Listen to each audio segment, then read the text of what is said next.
Okay, I want to start off by giving all praises to Yahweh, Bahashim, Yahweh Shai, Bahashim, Rakah, Kodash. Double honours to the apostles and elders of Great Millstone, who teacheth the Bible in 100% truth. And Shalom to the hopeful elect of the 12 tribes of Israel, starting with the Negroes, Latinos, and Native Americans in the land of the Americas, as well as the speckled bird, the Israelite foreigners living amongst the other nations. Shalom to you. This is a real quick one. Just going to look at something really quickly. I'm feeling a lot better. And I do have another video that I wanted to go into, which is a lot longer, but I'm still coughing up a bit. So I'm going to make this one a short one. Do this short video. And probably try and do the other one tomorrow. As you can see, speaking is still... I'm a lot better than I was, but then every time I'm speaking I seem to be coughing. But this, real quickly, Albert Einstein, it says here, is often quoted as having said, "I know not with what weapons World War III will be fought, but World War IV will be fought with sticks and stones." And what he's pretty much alluding to was the type of technology that was going to be developed and the capabilities of weapons that will be created using certain discoveries. Mainly, obviously, we now know this is obviously going into nuclear power.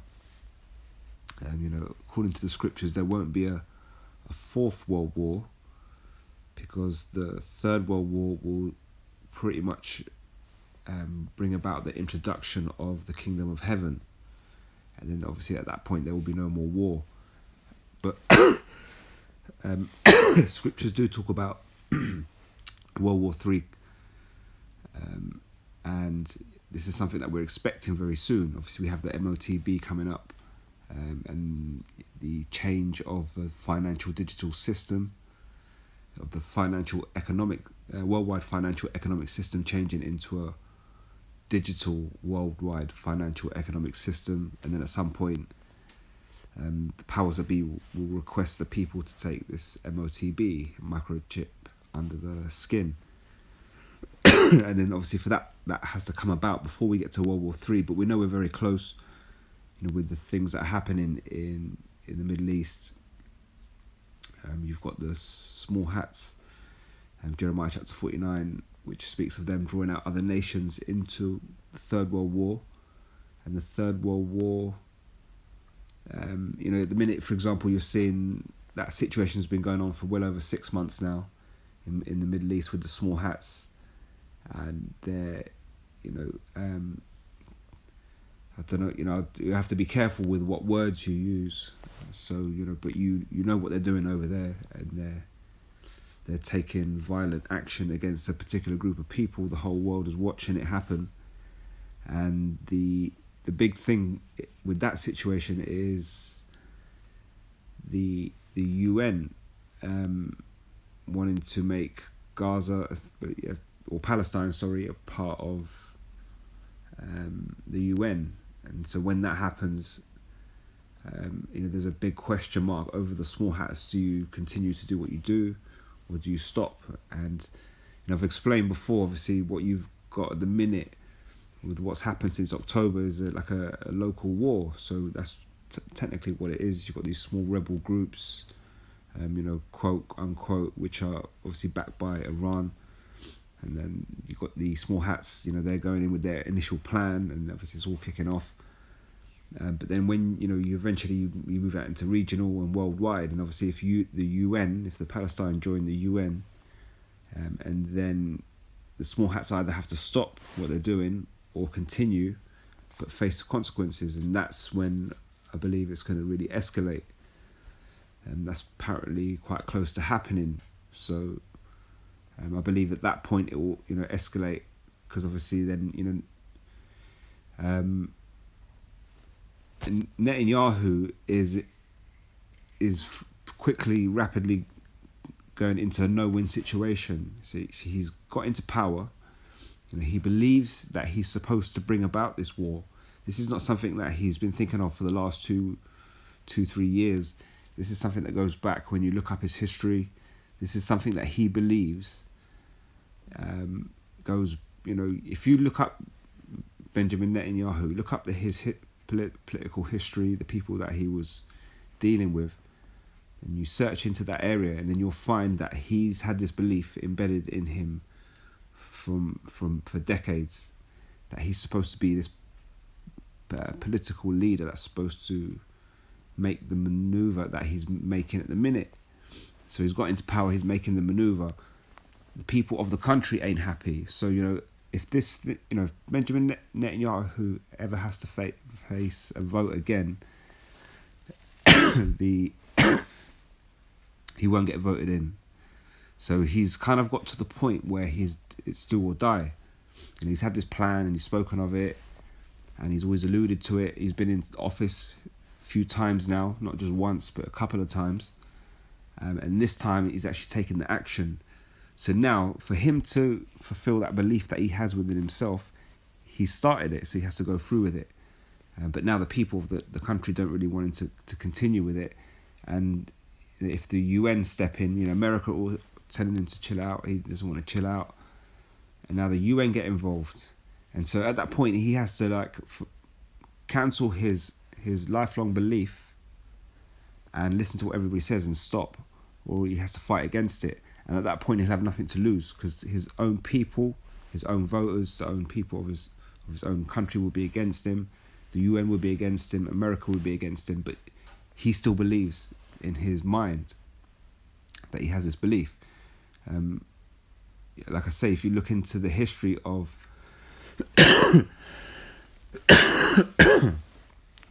Netanyahu, if you look into his history, he's had a long political career. He's had dealings with a particular rabbi. I'm summing it up, but you'll find out yourself, obviously, if you want to go and look into it. Either that or you already know. And from then he's built this belief that he's this particular leader that has a particular, if you like, prophecy to fulfill. That's why he's up there, speaking Bible verses and so on and so forth. So we're getting close. We're getting close to that situation, to that scenario. World War III, I think I said it, 2023, beginning of 2023. You give it 3 years, and it'll be, it'll be done.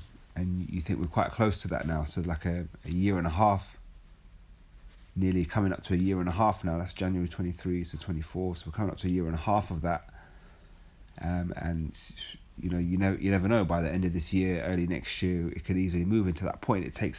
Depends how long these particular steps. You've got the Iranian Prime Minister. He's died. Nobody knows how or who's to blame. So that's a potential turning point waiting to be uncovered. And the same thing with Palestine joining UN. That's again a potential turning point waiting to be uncovered. But that one looks like a good green light for WW3. So we're heading for that. And ultimately it will be a nuclear war. And that's what Albert Einstein understood, because he understood that what his quote was that World War IV will be fought with sticks and stones. There'll be no World War IV according to the scriptures. It will be nuclear, eventually develop into nuclear, and then America will be hit.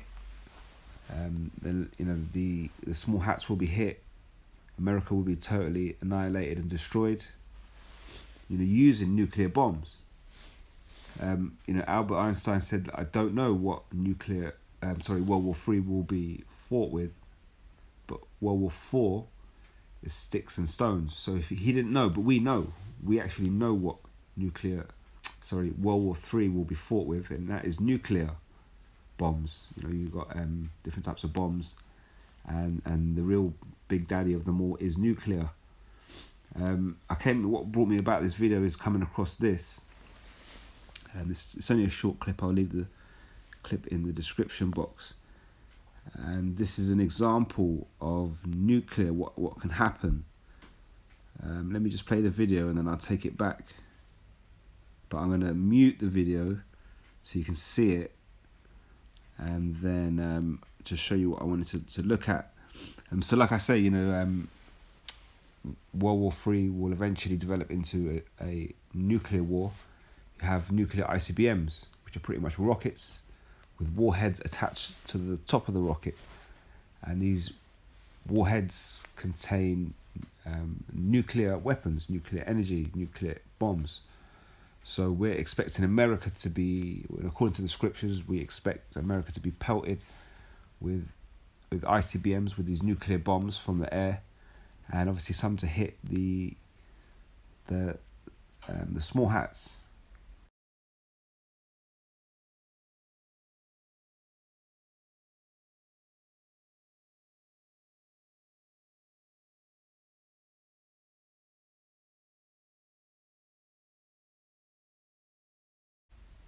Now, did you see that? You see, this is a nuclear bomb being tested. This is a real one. This is not like this is not an artist's impression. This is not a computerized demonstration. A lot of the time when you look at images of NASA, people go, "Oh wow, look, this is that planet. This is that planet. A picture of this planet." They're not pictures of planets. They're computerized pictures that are designed. They have an idea of what these things look like, and they can see to a certain degree, and then they mock up a picture on a computer. So it's nowhere near a genuine, authentic picture. Like, you think when you were like, you got your iPhone, you take a picture of yourself or someone in your family, and you got this picture looking at them.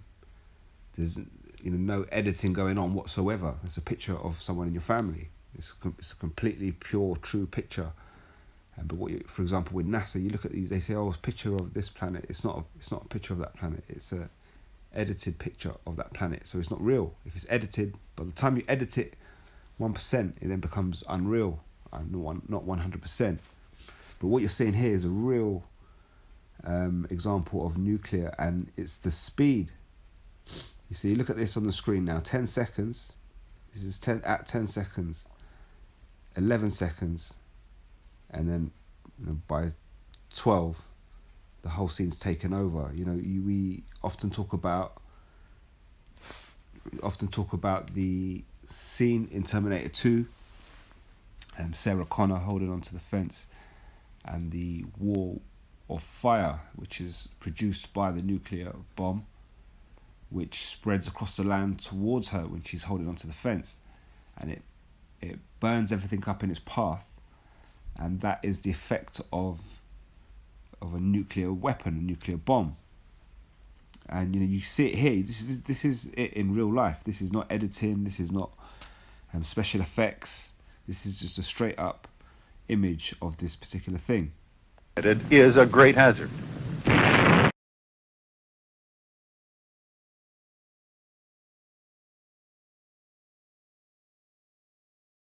So you see how fast that literally just shoots out.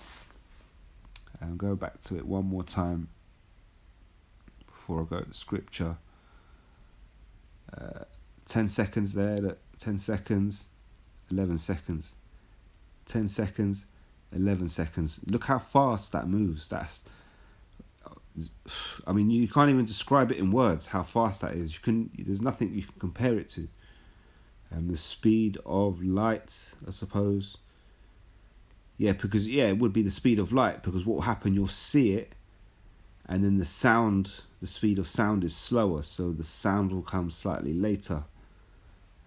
But you have that, look at that, bang. And this immediately, like I said, I came across this, and straight away Isaiah 14:23. It says, "I will also make it." This is talking about America, Babylon.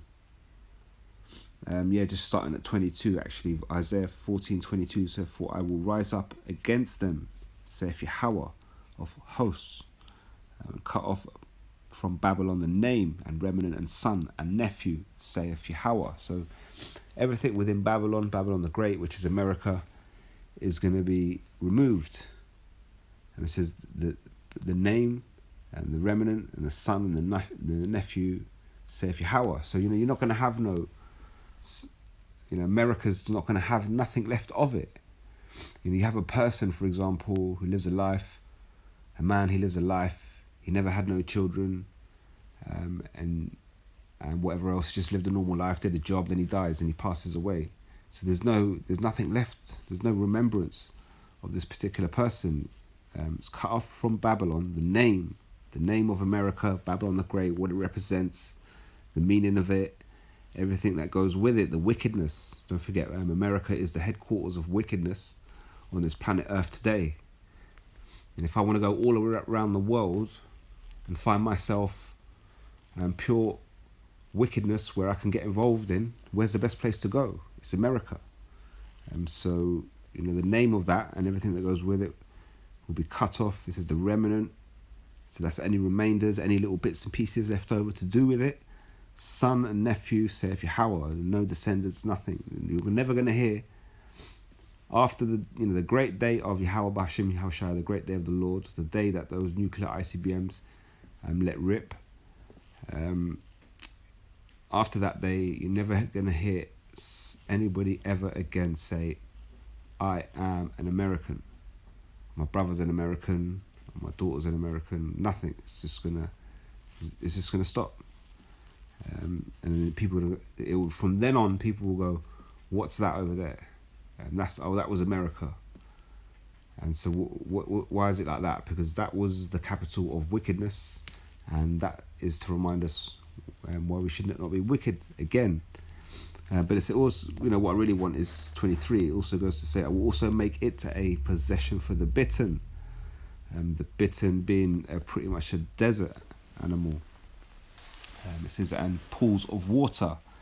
And I will sweep it with the besom of destruction, saith Yahweh of hosts. And the besom, if you're new, is pretty much a broom. You'd normally associate this in the world. You'd normally associate that with obviously witches, but this is what we're talking about when you see the word besom. I knew what a broom was. I knew what a witch's broom was, and knew what a brush was before I came to the truth. But I never actually heard the word besom, so I figured anyone that is new might wonder. But so the Most High Yahweh B'Hashem Yahushai is go back to it. It says and I will sweep America with the besom, the broom of destruction. A broom of destruction, so it has to destroy great areas of land, because it's going to destroy a country. In something that works in a sweeping effect, a device which sweeps, and it has to be a cleaning agent, something that cleans. And fire is a great cleaning agent. And to get fire to work in the effect of a broom in a sweeping design, you need nuclear technology, nuclear bombs. To get them to America, they attach the rockets to it. Together, you have a nuclear ICBM. What I also want to say is, when you sweep, you don't just put the brush down on the floor once and then continuously sweep. If you're like in the garden, you don't just put the brush down, bosh, on the floor and then just walk with it. There isn't one sweeping action when you're sweeping. There's multiple. So you sweep the floor, you hit the floor, it will swoosh, if you like, and then you lift the broom, you pull it back, you hit the floor again, swoosh. And then so when you're sweeping, how many times, if you sweep one little area up, you imagine you sweep one room, let's say the size of your living room, you sweep a room up that big. How many times are you gonna lift the broom and hit the floor again? Lift the broom, hit the floor, and every time the broom hits the floor, it sweeps forward. You lift it, you drop it down, hits the floor, it sweeps. So that action of sweeping represents the ICBMs, because there isn't going to be one ICBM that's going to hit America and then just completely sweep it all out. It's going to be loads. It's going to be bang, bang, bang, bang, and those bangs are the ICBMs incoming, hitting the ground, detonating, the nuclear explosions, sweep. So every time the bang comes, a sweep, bang, sweep, bang, sweep. That's how you sweep. That's only one way to sweep. Don't just, you wouldn't just put the broom on the floor and then just walk around the room, because what happens with that is bits get missed. And if you put the broom on the floor and just keep walking around the room with it, you can do that. I've done that as a kid. But what will happen is bits will just catch, not catch and go under the broom, and you will miss bits. That's why you go to an area and you continually sweep. Like for example, you sweep sawdust up. I'm not going to just be able to brush the broom over it once and get it into the dustpan. I have to keep brushing, sweep, sweep, sweep, sweep, sweep, and then I've got all the dust up. And it's the same with the ICBMs. You can't just come once to destroy America. You have to come multiple, bang, bang, bang, bang, bang, and each bang comes with a sweeping action. The sweeping action is the broom hitting the floor, sweeping. That's the nuclear ICBM. Bang, hits the floor, sweeps this bit of land, sweep that bit of land, sweep that bit of land, and that's Yahweh Bashim Hawashai, cleaning up America, cleaning up the filthiness, the abominations, and all the wickedness that's in it. And so when you look at that, you think of the prophecy, you think of the scriptures, you think of the Ancient of Days, the Most High Yahweh, spoke all this, and the Most High Yahweh is known as the Ancient of Days. So these things were said. I know Isaiah obviously spoke it in his time, a few thousand years back, but they were even thought of and really technically spoken before that in the heavens from the beginning. And so then you think how far long ago the idea or what it was spoken of, that the to sweep with the besom of destruction, and we fast forward all the way up until today, and we look at this modern day technology, and that is the fulfillment of that. So that shows you that the nuclear the nuclear bomb is definitely the plan of the Most High. It's the design. It's designed by, thought of. What's the purpose of it? What it's made for? What it can do? In which way it's going to work? The whole construction of the nuclear bomb is designed by the Most High Yahweh, by Hashem Yahushai. And so you've got these Edomites, they got their hands on this technology and they're puffed up with pride and they think it's them. And now, the Most High is going to put the spirit on these nations to ultimately fight against each other and use this weapons, the same weapons created by these wicked, these Edomites, is actually going to be used to destroy them, destroy their empire and their kingdom. But, back to this thing, again, look, you look at here, 10 seconds. Hang on. This thing is bugging me out. So you got 10 seconds, 11 seconds. Look at that. You couldn't even count that. It's like it's not even a whole second. You can say, oh, that did that in 1 second. That's less than a second. It's 10 and 11, and it's already across the screen. In 10 seconds, you've got the battleship in the background, and on the right hand side you can see the end of the battleship pretty much, and there's the effect of the nuclear bomb is not even there. And then within 1 second it's already reached beyond it, already gone past it, and then you get to 12 and the whole thing is just covered. You go to I'll play the second one now. This is the second explosion. I'm going to mute it because obviously I know they'll pick up the sound and try to do you on copyright on the sound and not necessarily the pictures.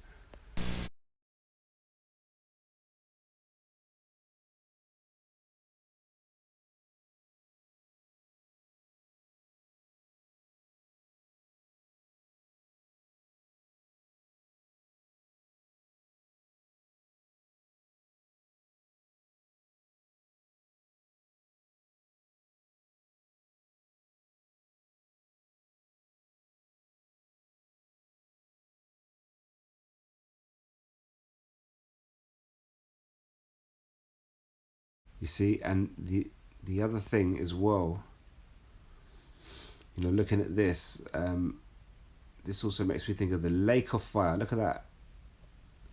So America is going to be the lake of fire, and you're looking at water, and then you look at that nuclear fire just exploding over the water. And so if this is obviously not a lake, it's the ocean, but it turns into fire. And America itself will be the lake of fire, not the water around it, obviously the actual land. And it will be this is what it will be covered with, that nuclear fire spreading right across it. And then obviously in its path things will be catching fire. The power stations, gas stations, factories, warehouses, everything, all the types of materials, wood, from wood to plastic to this to that to obviously explosive things. Everything's just going to go up in America. Everything is going to be end up being so hot that anything that you'd think like steel, iron, how's that going to disappear? Well, it's gonna get so hot that even the iron, the steel will melt. And you look at the Statue of Liberty. It might get hit with a nuclear ICBM. It might end up in 1,000 pieces at the bottom of that bit of sea that it's in. But at the same time, if it was still there and everything's on fire, it's just going to get so hot that it'd even melt.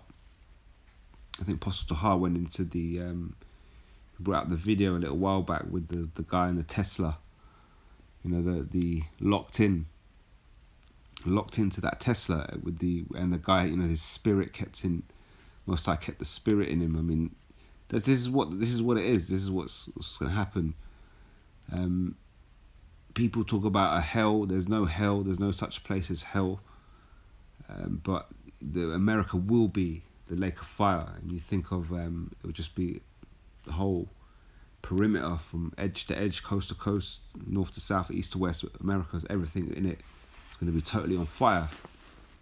Come the day of Yahweh Bashim Hawshai. So that was it really. I mean, Isaiah 34, I was thinking of Isaiah 34. This is Isaiah 34:4. It says, all the host of heaven shall be dissolved, and the heavens shall be rolled together as a scroll. And that's what you get with the nuclear bombs. So you have that explosion. Actually, let me just, I think towards the end. Yeah, this is it. Hang on a sec, let's play this.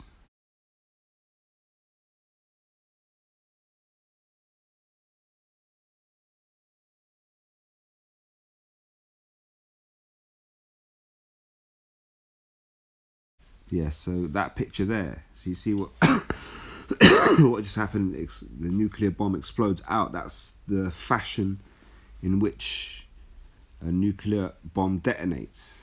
You're not really going to get that from anything else. It's mainly a nuclear bomb that creates that type of effect, that view. When Isaiah 34:4 says, all the hosts of heaven shall be dissolved, and the heavens shall be rolled together as a scroll. And that's what it's talking about, the effect of the nuclear bomb. And all their hosts shall fall down as the... and the word host there, it means armies. So and all their armies shall fall down. So you have, the heavens. It says the host of heaven shall be dissolved. The heavens shall be rolled together as a scroll. So that's that nuclear explosion. You see what we just saw, the effects. And all the armies shall fall down, as the leaf falleth from the vine, and as a falling fig from the fig tree. So, it's poetic. What's been described is, in a poetic way, is actually death, destruction via nuclear bomb, mainly nuclear ICBM, because it will be the ICBM missile, which is a rocket with warheads attached to the front, the nuclear bombs. And it's going to be that combination. So it's just ICBM, but ultimately it's a nuclear bomb that's going to be causing the destruction. So that's all going into that. But I'm going to leave it there because I'm going to keep coughing. And like I say, I just came across that. I came across this, and they say a picture speaks 1,000 words, which I can't even get the damn picture up. Hang on, where's it gone? Yes, Yeah, so a picture speaks 1,000 words.